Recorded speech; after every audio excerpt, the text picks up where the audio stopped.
我们总以为日子还很长，有些电话明天再回也不迟。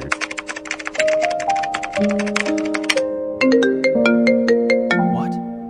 请问是李先生吗？您父亲在今天清晨。只是有些转身就是一辈子。翻开旧手机，那是你留给我的最后一通电话。昨晚的我到底在忙些什么？为什么没有接？想哭就哭出来吧。接下来的路，我们会陪住您一起送爸爸。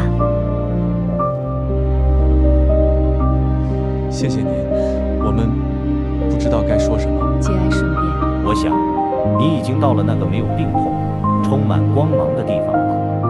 人生最遗憾的，往往不是离别，而是来不及说再见。多陪陪爱你的人。